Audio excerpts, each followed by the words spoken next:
จงริจการตรงหันกล่าวเป็นการบอบกันใส่เรื่องการลาหายประใบใครกล่าวบ้านสมัครตัวเองก็เป็นแต่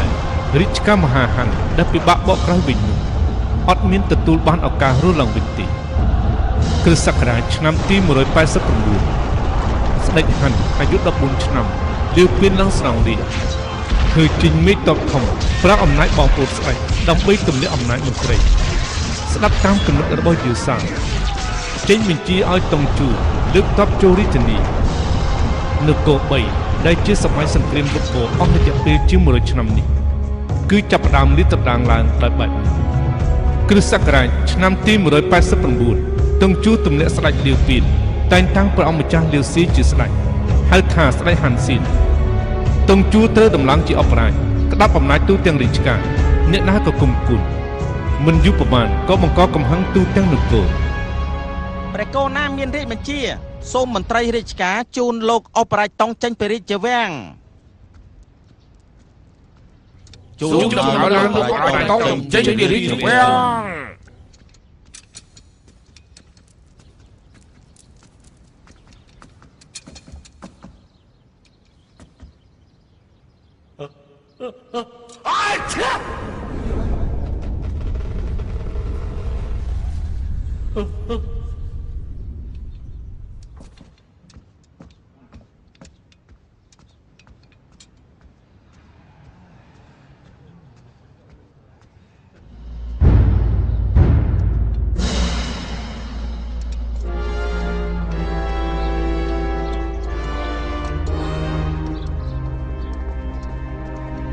จอมองประชุม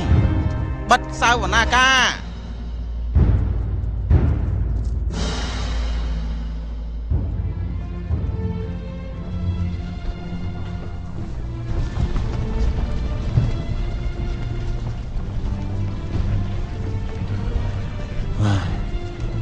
ลมจ้าไงนี่จะบนกำนัดរបស់ลมจังวางเองกอดบานเรียบจำสระมาโฮมในขนมหนุ่มหน้ารุ่ยให้ส้มใจลมจ้าตัวจุรุมพ้องบ้านlúc mà chào quán miên chuyện tổng chủ tí đừng này tờ bạp lúc mà chào quán thà nhóm bọc có cho tờ chủ rùm bọc có cho tờ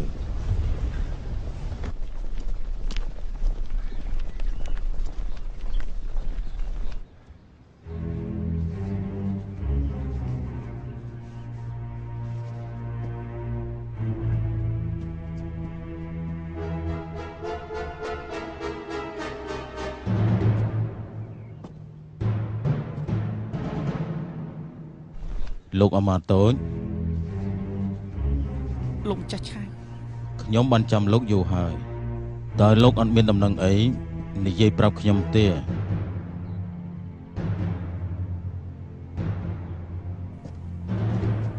អមាញ់មិញលោកសុទ្ធតែខ្សឹបដាក់ទៅជាមន្ត្រីគ្រប់គ្នាទាំងអស់តើហេតុអីក៏មិននិយាយប្រាប់ខ្ញុំឬក៏លោកមើលងាយខ្ញុំមែនទេ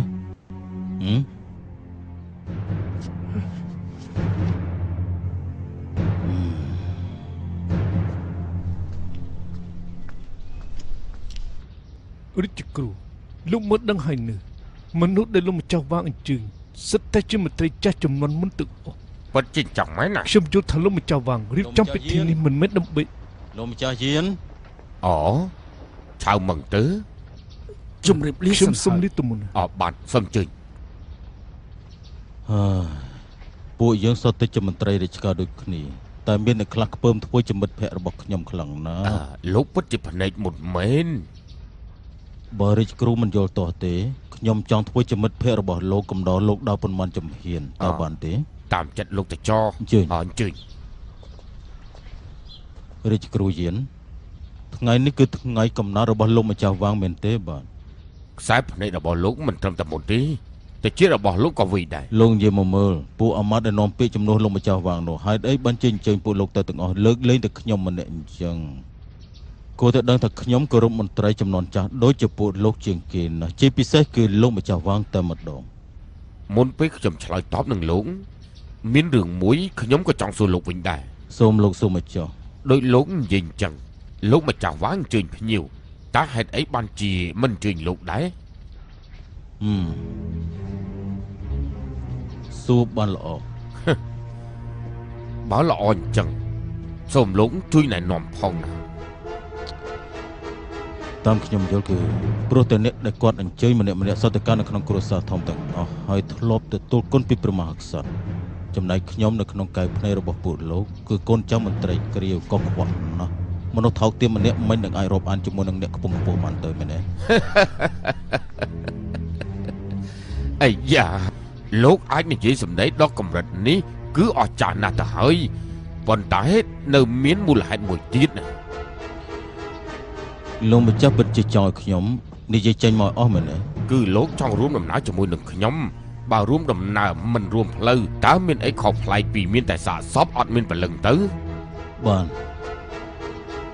អញ្ចឹងខ្ញុំនិយាយចុះអ្នកអញ្ជើញម្នាក់សុទ្ធតែជាមន្ត្រីចាស់ក៏ជាគំនិតស្ដេចដែលទុកវ៉ាងអ៊ីងជាមេដឹកនាំម្នាក់ដែរចំណែកខ្ញុំវិញខ្ញុំនៅក្នុងកាយភ្នែករបស់ពួកលោកគឺមួយជាតិថោកទាបស្ម័គ្រចិត្តធ្វើជាឆ្កែបំរើអស់លំទោនធ្វើចោល អេមិនក៏លោកឈប់និយាយទៅហើយនិយាយបន្តទៀតទៅតើថោកទាបរបៀបម៉េចអោនលន់តូនរបៀបម៉េចនឹងធ្វើជាឆ្កែបំរើអ្នកណាធ្វើជាចោលគ្រួសារណាដែរហ៎ គឺចោលនគរតុងជួមែនទេ អេលោក យ៉ាងម៉េចលោកម្ចាស់យានក្រែងពាក្យចោលនគរនេះត្រូវបានពួកលោកដែលជាមន្ត្រីធំរាជការនេះស្អប់ដល់ឆ្អឹងស្អប់ដល់បេះដូងហើយមែនទេហេតុអីក៏នៅកណ្ដាលថ្ងៃត្រង់នៅកណ្ដាលរាជវាំងបែរជាមិនហ៊ាននិយាយលឺអញ្ចឹងទៅវិញហ៎ចុះក្រែងពួកលោកទុកសវនាការជាកន្លែងទេពមន្ត្រីធំដែលល្អមើលតែសម្បកក្រៅច្រើនយ៉ាងនេះសុទ្ធតែព្រួយបារម្ភនឹងគេហើយនឹងភ័យញាក់សាច់ពេលនេះទៅខ្ញុំមើលឃើញយ៉ាងពិតប្រាកដថាអ្វីគឺថ្លៃថ្នូរអ្វីគឺថោកទាបមើលឃើញទិដ្ឋភាពពិសេសនៃភាពថ្លៃថោកហើយគ្រាន់តែកណ្ដាស់បន្តិចប៉ុណ្ណោះក៏ធ្វើឲ្យអ្នកតាំងខ្លួនជាអ្នកថ្លៃថ្នូរคล้ายទៅជាជនកំសាក លោក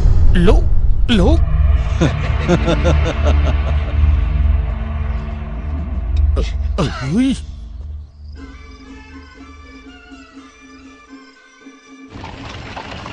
អើលោកម្ចាស់បានអត់ហើយសំជិះលោកម្ចាស់ ស៊ុបអញ្ជឹងចេះបានចេះសុំចេះបានសុំចេះលោកម្ចាស់ប្រយ័ត្នផងប្រយ័ត្ន អូសូមអបអរលោកម្ចាស់វាងបុណ្យខួបកំណើតអាយុ60ឆ្នាំរបស់លោក អរគុណសុំជីង អហបានអូលោកម្ចាស់សុំជឿអើជឿ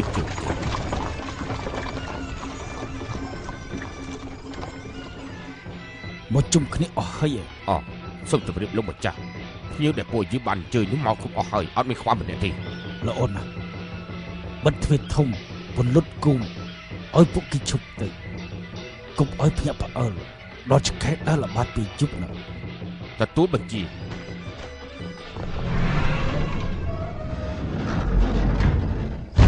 សូមអបអរគុណកំណត់អាយុ60ឆ្នាំរបស់លោកម្ចាស់វាង អស់លោកទាំងអស់សុំជីង សូមជឿ ជឿ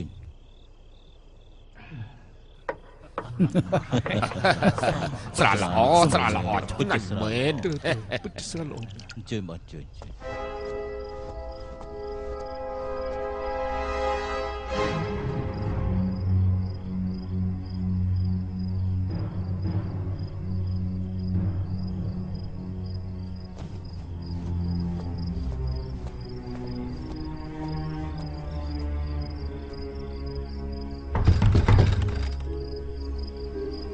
បើកទ្វារទទួលភ្ញៀវ មកជឿលោកម្ចាស់មានមនុស្សម្នាក់ថាខ្លួនឯងជាមានតបឆាវមកដោយគ្មានការអញ្ជើញទទួលថាចង់ចូលមកជួយអបអរលោកម្ចាស់ ឆៅហូឆៅនេះគ្មានសេចក្ដីវធម៌ពេកហើយគឺមិនចេះខ្មាស់អៀនគេតែម្ដងហើយ តុងជូទើបតែចូលរាជធានីឆៅក៏ចូលបាក់ចោលតុងទៀតអោនលន់តូនអែបអបគេពិតជាធ្វើឲ្យមន្ត្រីរាជការយើងអាប់មុខខ្លាំងណាស់ ត្រូវហើយដំបងគេនៅរំលងមួយថ្ងៃទៅជួបម្ដងតែពេលនេះទៅជួបទាំងថ្ងៃទាំងយប់តាមឡើងស្អិតតែម្ដងវាពិតជាឆ្កែសំណាក់អបរាជមែនខ្ញុំមើលទៅម្នាក់នេះគឺដូចជាកូនធររបស់តុងជូអញ្ចឹង លោកម្ចាស់ឆៅមកលើកនេះមុខជាមកធ្វើភ្នែកទៅជារបស់តុងជួសឹបដំណឹងហើយ ត្រូវហើយលោកចាស់មិនគេចេញទៅវិញទៅ ត្រូវហើយហ្នឹងហើយ គេចេញទៅវិញទៅ មិនប្រកបទេខ្ញុំយល់ថាឆៅមិនដូចជាឆ្កែបំរើរបស់តុងជួទីនណា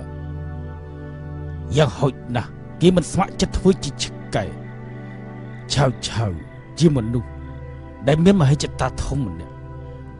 មើលពីក្រៅដូចជាអស់លំទូនការពិតគឺលក្ខសមត្ថភាពខ្លាចក្រែងតែក្នុងចិត្តគេមានបំណងផ្សេងទៅវិញទេណា លោកម្ចាស់និយាយទៅ បើនិយាយទៅណាគេនិយាយមកដៃពីមាត់ថាមកនេះមកជួយអបអរខ្ញុំបើអញ្ចឹងខ្ញុំមិនអាចដេញភ្ញៀវឲ្យចេញពីផ្ទះទៅលោកមីកាបាទរៀបចំកន្លែងមួយនៅក្បែរទ្វារដាក់តុទូចមួយនិងសម្ភារៈមួយឈុតឲ្យឆៅអង្គុយចុះទៅណា បាទលោកម្ចាស់លោកម្ចាស់ឆៅលោកម្ចាស់ខ្ញុំអញ្ជើញលោកឲ្យចូលទៅក្នុង នោមផ្លូវ សូមអញ្ជើញលោកម្ចាស់ឆៅ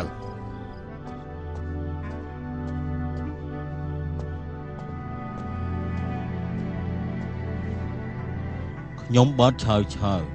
សូមអបអរបនខូបអាយុ60ឆ្នាំរបស់លោកម្ចាស់វ៉ាង សូមអរគុណសូមលោកជិញចុះកន្លែង ឆៅនេះពិតជាមិនស្គាល់ឡាទេសៈតលសោះហើយ នឹងចាំមើលមក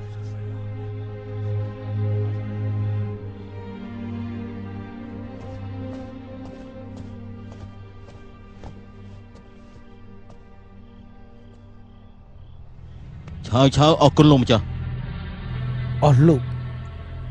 សូមជិញ សូមជើញមកស្រាល្អឆ្ងាញ់មែនស្រាល្អ ស្រាល្អ អស់លោកថ្ងៃនេះមិនមែនជាថ្ងៃកំណើតរបស់ខ្ញុំទេផ្ទុយទៅវិញវាគឺជាថ្ងៃខួបរបស់ខ្ញុំប្រលេះបុណ្យកំណើតអញ្ជើញអ្នកទាំងអស់គ្នាមកផ្ទះរបស់ខ្ញុំគឺចង់ប្រាប់អ្នកទាំងអស់គ្នាថារាជវង្សមហាហាន400ឆ្នាំរបស់ពួកយើងពេលនេះគឺថាឈានដល់ដំណាក់កាលចុងក្រោយហើយ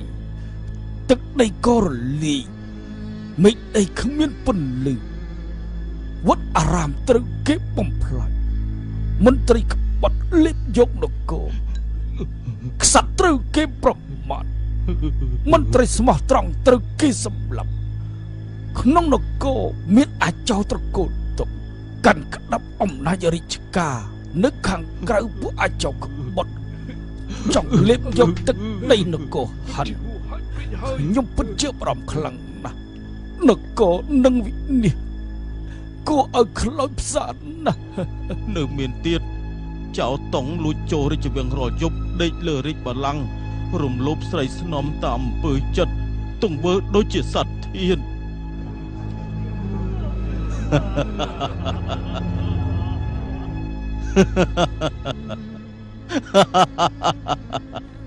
ឆៅហេតុអីបានជាលោកសើច ខ្ញុំកំពុងតែសើចកូនប្រុសពេញសំណាក់តែបែរជាកំសាដូចជាស្រីអញ្ចឹងទោះជាពួកលោកយំតាំងពីមិញងងឹតដល់ភ្លឺក៏ដោយក៏មិនអាចយំរហូតដល់ចៅតុងស្លាប់បាន តើលោកមានសមត្ថភាពអីហ៊ានប្រើសម្ដីប្រមាថបែបនេះ ខ្ញុំអត់សមត្ថភាពរយៈពេលតែមួយអាទិត្យតែប៉ុណ្ណោះគឺអាចយកក្បាលរបស់អាចៅតុងមកព្យួរនៅមុខទ្វារសំណាក់ឆាំងលើអើយ ហើយអើកតុំពេកហើយអើកតុំដល់ហើយ អ្នកបំរើ បាទ ឆាប់ឡើងដេញជន់ថ្លើមធំឆៅនេះ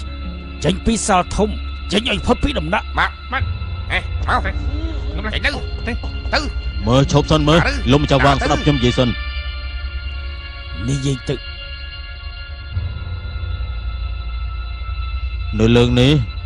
អ្វីត្បិតតែល្ងងបន្តិចតែស្រានៅក្នុងផ្ទះរបស់លោកឆ្ងាញ់គួរសមមនុស្សល្ងងដូចជាលោកមិននឹងមានស្រាល្អយ៉ាងនេះកើតទៅគួរស្ដាយណាស់ស្ដាយមែនទែន អូគេចេញទៅ ចង្រៃទៅថាប់ចេញទៅ គួរស្ដាយស្រាល្អយ៉ាងនេះស្ដាយណាស់ ហ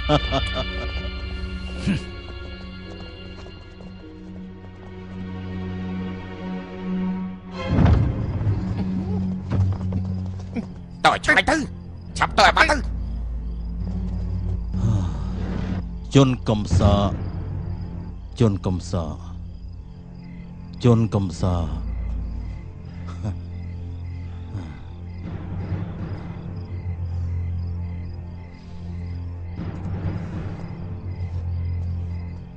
លោកមិនតបឆៅលោកមិនតបឆៅឈប់សិន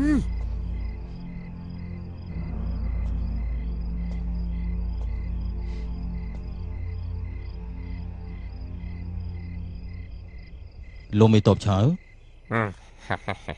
មួយប្រព្រឹត្តភ្នែកមេមន់ខ្លាចទៅជាទាមិនក៏ឆៅក៏អឺតកតមនេះខ្លាចជាលោកមិនតបឆៅទៅហើយហ៎កលតិស័កនេះពិតជាប្រែប្រួលលឿនមែនកញ្ចេះគេឯនេះមានពីអីចង់និយាយ លោកមិនតបឆៅលោកម្ចាស់ខ្ញុំឲ្យខ្ញុំមកសុំទោសលោកមិនតបលោកម្ចាស់ខ្ញុំថានៅក្នុងពិធីមនុស្សច្រើនរឿងយកក្បាលតុងជូមិនអាចនិយាយនៅក្នុងពិធីបានទេហេតុនេះហើយទើបធ្វើពុតជាខឹងនឹងលោកហើយដេញលោកមិនតបឲ្យចេញមកគាត់ធ្វើនេះគឺដើម្បីការពារលោកមិនតបសុំលោកមិនតបចាំនៅក្នុងបន្ទប់ទទួលភ្ញៀវរងចាំភ្ញៀវរំសាយអងគាត់នឹងមកសុំទោសលោកមិនតបដោយផ្ទាល់មិនខាន នេះទៅដូចជាចរិតហ្វាំងអេងមែនណោះហើយចុះអញ្ចឹងខ្ញុំទៅបន្ទប់សភើរងចាំសិនចុះណាប៉ុន្តែស្រានៅក្នុងពិធីនោះលោកត្រូវយកមកឲ្យខ្ញុំពីរប៉ាន់មិនឲ្យខ្ញុំអង្គុយទៅទេអូបានហេ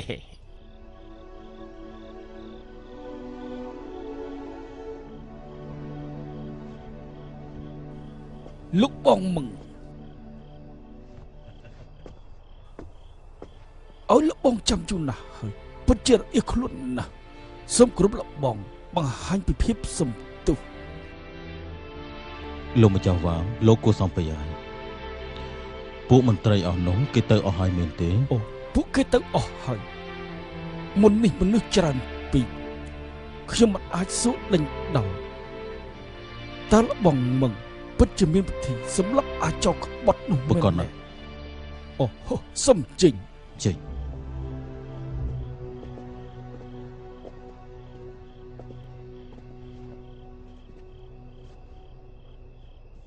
ខ្ញុំមិនមែនជាមនុស្សដែលក្បត់ម្ចាស់ដើម្បីស្វែងរកទ្រព្យនោះទេក៏មិនមែនជាមនុស្សដែលចូលចិត្តកុហកគេឯនោះដែរអំបញ្ញមិញនៅក្នុងពិធីពួកមន្ត្រីយល់ច្រឡំលើខ្ញុំខ្លាំងមែនទែនខ្ញុំអស់លំទោនបំរើចោលក៏ពិតគឺដើម្បីសម្លាប់ចោលតែប៉ុណ្ណោះអូសម្រាប់ដោយរបៀបម៉េចលោកម្ចាស់ខ្លួនខ្ញុំផ្ទាល់ទទួលបានទំនុកចិត្តពីចោលនគរតង់ជួទាំងស្រុងទៅហើយ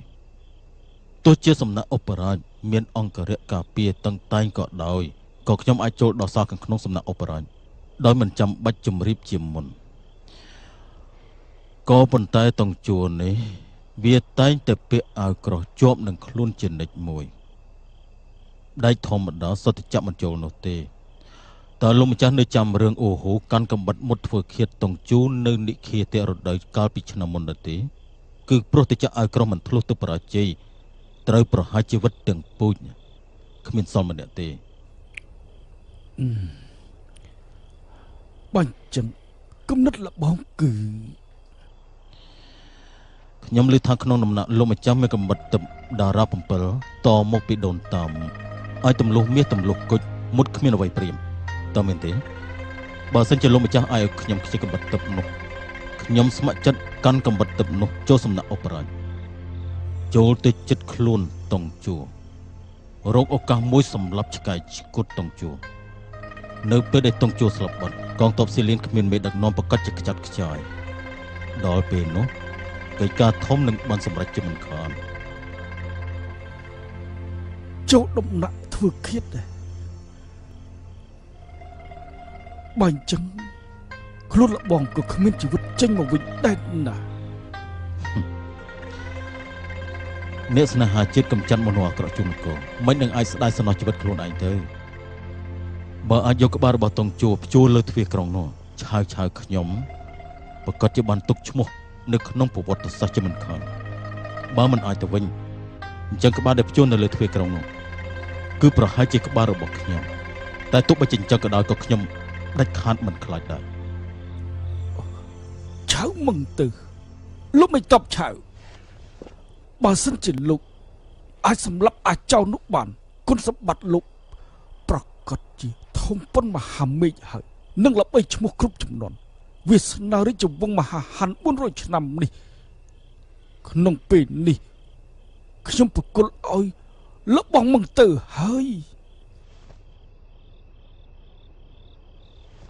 បើអញ្ចឹងខ្ញុំទៅយកក្បិតហើយ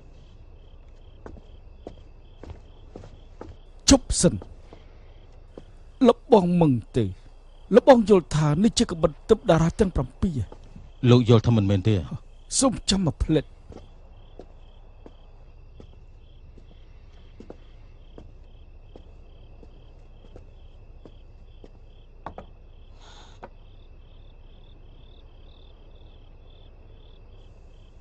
ហេតុអីកំបិតទឹកលេខ1បែរជាសាមញ្ញយ៉ាងនេះទៅវិញចឹង វត្ថុទិបលើលោកនេះមិនមែនស្ថិតលើសម្បកក្រៅទី ក្នុងពេល3ថ្ងៃខ្ញុំនឹងធ្វើឲ្យវាល្បីឈ្មោះនៅក្នុងប្រវត្តិសាស្ត្រឈាមក្រហមរហូត រាជវង្សហាន់400ឆ្នាំខ្ញុំប្រគល់ក្នុងដៃលោកមិនតបឆៅហើយ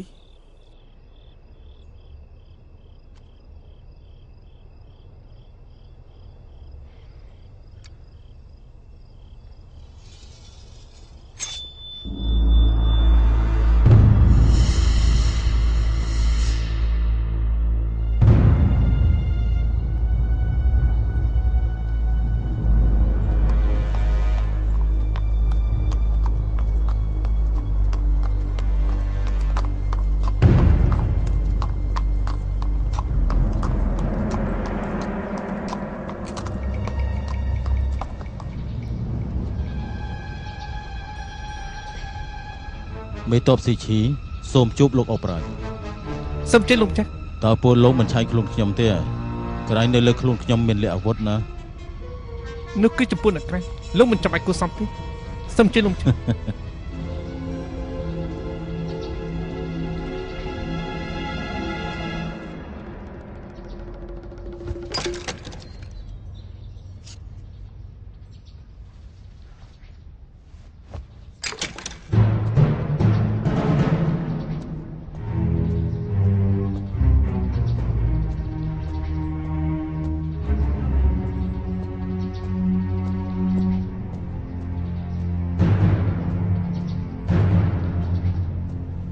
សូមលោកអបរាជអធិស្ឋានខ្ញុំបានមកយឺតពេលហើយបាទ អូមកទៅមកហើយ ល្អមកទៅចាំខ្ញុំណែនាំឲ្យស្គាល់នេះគឺជាកូនធររបស់ខ្ញុំលីពូហៅថាហ្វុងសៀនវាទើបតែនាំតបពីស៊ីលៀងមករាជធានីណា គេឈ្មោះរបស់លោកមេតបលីពូខ្ញុំបាទឮយូរណាស់មកហើយមនុស្សម្នានិយាយថាក្នុងចំណោមមេតបមានលីពូបូកទាំងលំពេងនៅក្នុងដៃលោកមេតបទៀតហើយនិយាយថានៅលើឋានមនុស្សកម្របានជួបក្នុងលោកគ្មានគូប្រៀបទេ ហ្វុងសៀនស្ដាប់លឺឲ្យទៅមាត់របស់ឆៅមកទៅទើបហៅថាក្នុងលោកនេះគ្មានគូប្រៀប លោកសរសើរពេកហើយខ្ញុំមិនហ៊ានទទួលទេ អីចាមកទៅហេតុអីបានស្មាននេះទើបមកខ្ញុំចាំលោកយូរណាស់ហើយណា សេះរបស់ខ្ញុំបានគឺខ្សោយពេកហេតុនេះទើបយឺតពេលសុំទោសផងបាទ លោកជាមេតបសៀវជីមិនក៏សុបបីតាសេះល្អមកក្បាលក៏អត់មានចឹង លោកអបរាជមិនដឹងទេតាំងពីចូលនីតិខេរដូវមកមិនរឹងរហូតរាជធានីនៅពេលនេះគឺមនុស្សដាច់ស្បៀងសេះគ្មានស្មៅសេះរបស់ខ្ញុំបាទ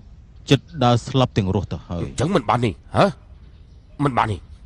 ទោះជាអ្នកណាដាច់ពោះស្លាប់ក៏មិនអាចឲ្យសេះលោកឃ្លានស្លាប់ដែរ ហេខ្ញុំទើបតែទិញសេះឈាមមកពីស៊ីលៀងហ្វុងសៀនឯងទៅរើសេះល្អមួយក្បាលដល់ផ្ទាល់ជូនមកទៅ បាទលោកចាស់ រំខានលោកមិនតបហើយបានសូមអរគុណលោកអបរាជ មកទៅ បាទ មកពួកយើងនាំគ្នាជជែកគ្នាលេងទៅណាហ៎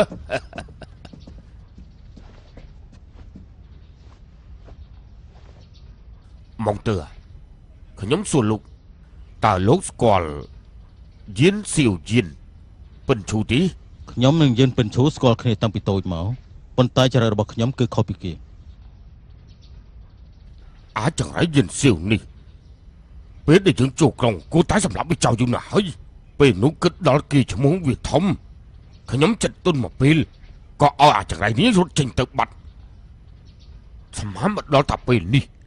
វាបែរជាប្រមូលផ្ដុំសម្ដេចទាំង18ទិសលើកតបមកប្រឆាំងនឹងខ្ញុំវិញសោះ លោកអបរាជកុំបារម្ភយេនសៅល្បីតែឈ្មោះគ្មានសមត្ថភាពទេ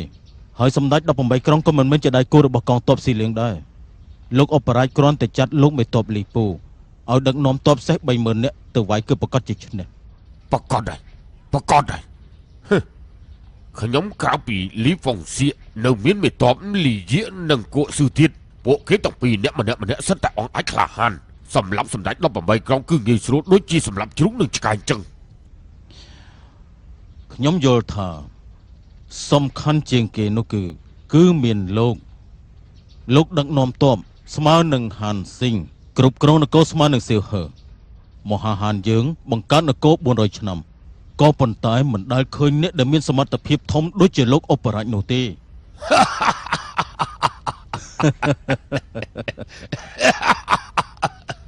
ឆៅមកទៅអើយឆៅមកទៅ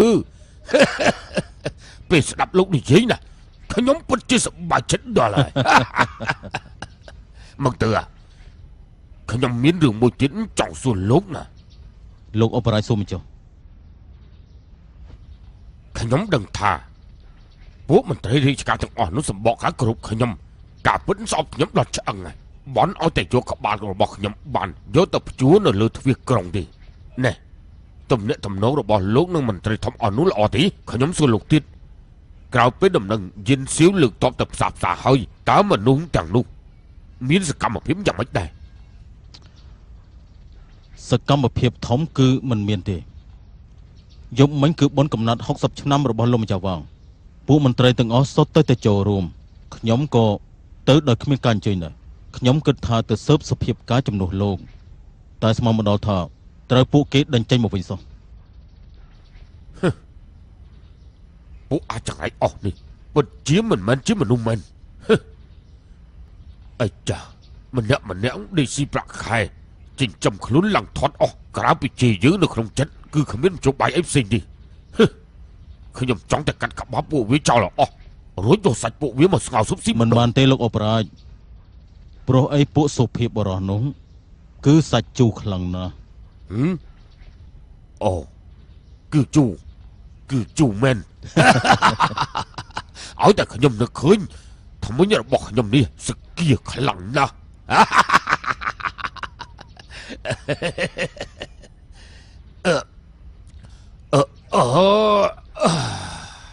អាចា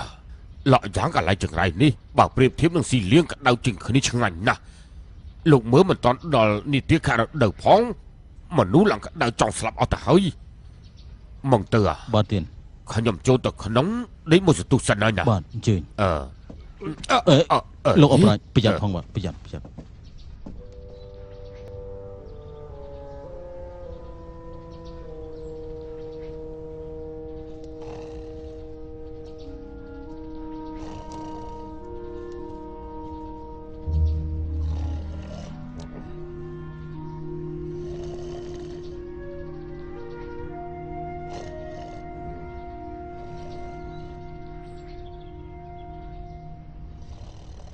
លោកអបរាជ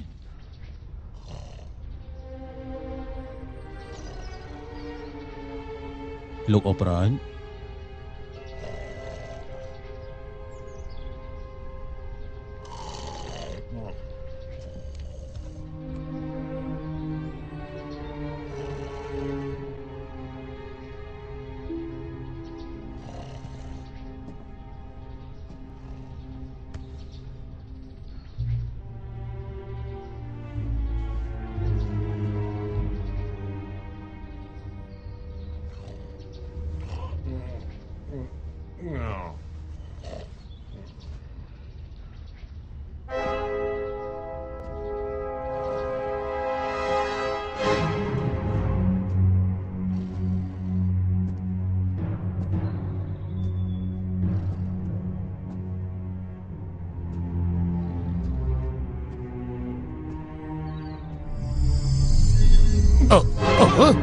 លោកចង់ធ្វើអីហ្នឹង លោកអបរាជថ្មីនេះខ្ញុំទទួលបានវត្ថុទឹកមួយកំបិតតារាទាំង7ខ្ញុំគិតថារបស់ល្អបែបនេះមិនសមនឹងខ្ញុំប្រើវាទេខ្ញុំដឹងថាលោកអបរាជស្រឡាញ់អាវុធខ្លាំងបាទខ្ញុំចង់យកវាយកមកជូនលោកអបរាជឲ្យមកខ្ញុំមើលនេះជាកបិតធម្មតាគ្មានអីពិសេសទេមិននឹងអាចថាជាវត្ថុទុកទៅខ្ញុំអាចខ្ចីកបិតលោកប្រើសិនបានទេ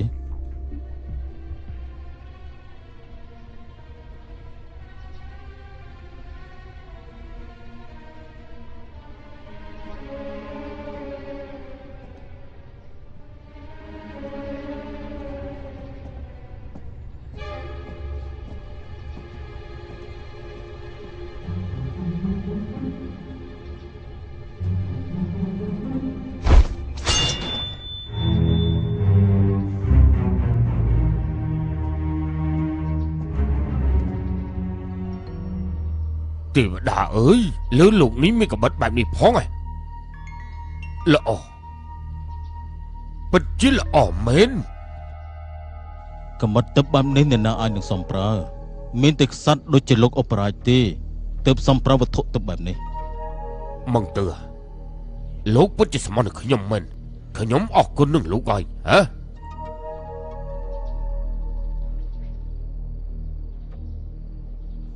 គុណស្រ័យរបស់លោកអបរាជខ្ញុំបានគ្មានអ្វីនឹងសងទេ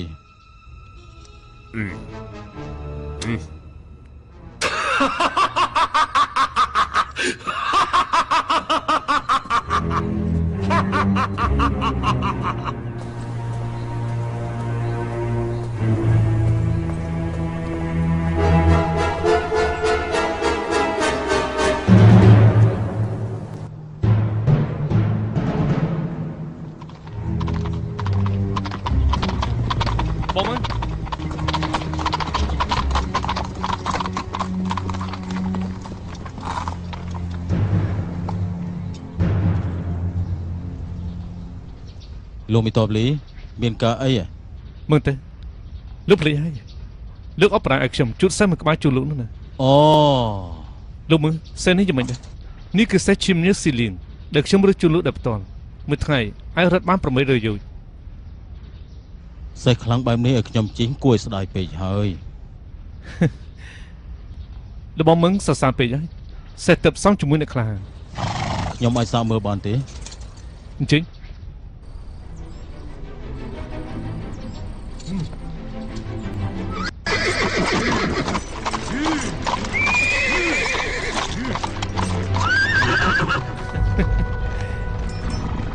លបងមឹងទៅសិននេះខ្លាំងណាស់បើចង់ឲ្យវាស្ដាប់បញ្ជានោះតើតែមានរឹកពីជាអ្នកក្លាហានទៅបានលបងសាកស្រាយលឺមើល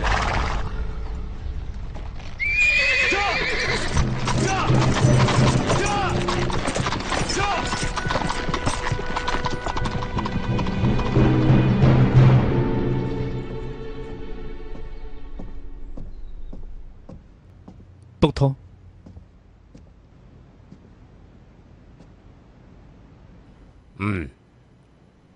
បងស៊ីនមានជួបនឹងឆៅទេអមមិនជួបនឹងក្រាស់សំណាក់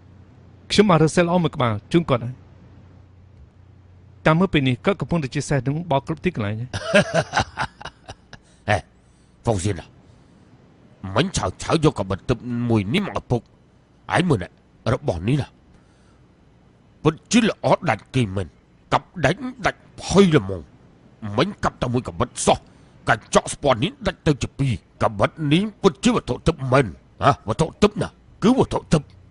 ទុកធំទឹកខ្ញុំអាចសុំមើលកបិតនេះផងបានទេ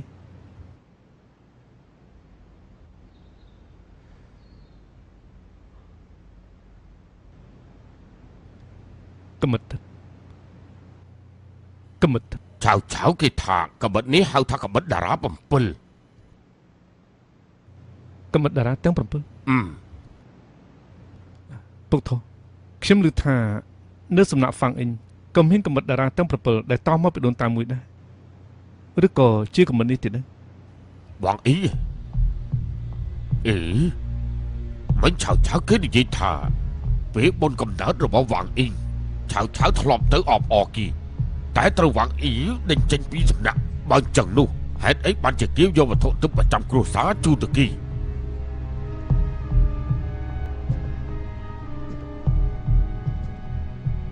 វ៉ាយឆៅគឺចង់មកធ្វើគៀតពុកទៅ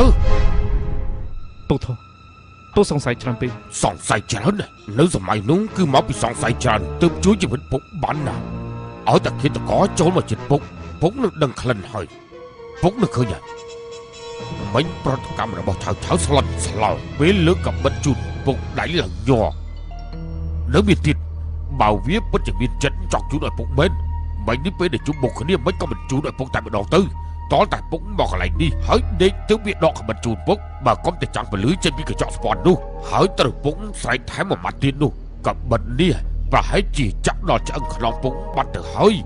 ឆៅនេះគឺត្រូវពុកស្រែកឡើងភ័យទើបធ្វើពុតជាជូនកបិតដល់ពុកសេដា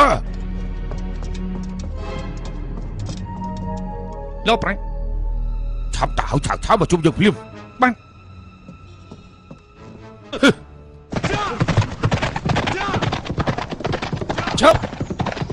ឆាប់ចុះពិសេសមកយើងត្រូវការត្រួតពិនិត្យខ្ញុំជាមេតបស៊ីជួយឆៅលោកអបរាជមានកម្មមិនតន់ចាត់ឲ្យខ្ញុំមកឆាប់ជាចេញនេះបើសិនអញ្ចឹងមែនបង្ហាញផ្លាកបញ្ជីមកពេលវេលាតក់កុហលបើខកកិច្ចការរបស់លោកអបរាជនោះឯងមិនខ្លាចកាត់ក្បាលទេជាចេញយ៉ា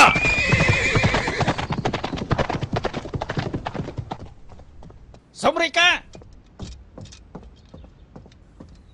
លោកអបរាជ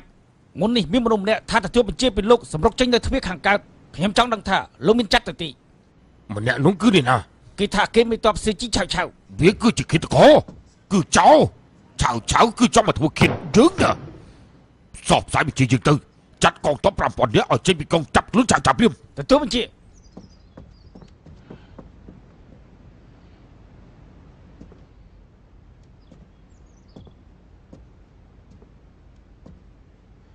ពុកធខ្ញុំសូមបញ្ជាដឹកនាំកងទ័ពតាមចាប់ខ្លួនឆៅហ្វុងសៀនកូនស្រឡាញ់កបិតតារា7នេះណាស់មែនទេខ្ញុំមិនហ៊ានទេពុកសួរថាឯងស្រឡាញ់ឬក៏អត់មិនមែនសួរថាហ៊ានឬមិនហ៊ានទេឆាប់និយាយតាមត្រង់មកស្រឡាញ់ឬក៏អត់ពុកធខ្ញុំសង្ឃឹមវាជារបស់ឯងហើយប៉ុន្តែពុកមានសំណពរមួយឯងត្រូវប្រើកបិតតារា7នេះកាត់ក្បាលឆៅដល់ផ្ទាល់ណាទទួលបញ្ជា